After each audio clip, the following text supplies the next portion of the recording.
তুমি কি জানো একটি দল পুরুষ পেঙ্গুইন ডিম রক্ষা করার জন্য নিজেদের উপনিবেশ থেকে আলাদা করে রাখে। ছোটবেলায় আমি ভাবতাম পেঙ্গুইন নাকি চিরকাল বাঁচে, কারণ ওরা তো পাখি, তাই না? কিন্তু না, পেঙ্গুইনের আয়ুষ্কাল প্রায় ২০ বছর, আর আমাদের মতোই তারা বয়স হলে বুড়ো আর ধূসর হয়ে যায়।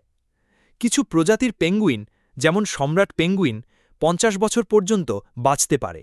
কিন্তু সত্যি বলতে সারা জীবন সাঁতার কাটা আর হাঁটতে থাকা একটি পাখির জন্য ২০ বছর মোটেও কম নয়।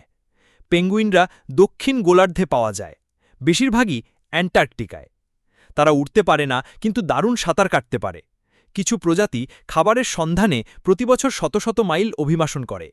প্রজননের সময় পুরুষ পেঙ্গুইন সঙ্গীকে আকর্ষণ করতে একটি বিশেষ নত হওয়া ও যুদ্ধ নৃত্য বা বো অ্যান্ড ওয়ার ড্যান্স করে, আর তারপরই তারা সূর্যাস্তের দিকে হেঁটে চলে যায়। তাই পরেরবার যখন কোনো পেঙ্গুইন দেখবে, মনে রেখো তারা শুধু কিউট ছোট পাখি নয়, তারা বেঁচে থাকার যোদ্ধা। তারা ৬ কোটি বছরেরও বেশি সময় ধরে আছে, আর সত্যি বলতে তারা পরিবর্তনের সাথে মানিয়ে নিতে ওস্তাদ। যে কোনো পেঙ্গুইনকে জিজ্ঞেস করলেই বলবে।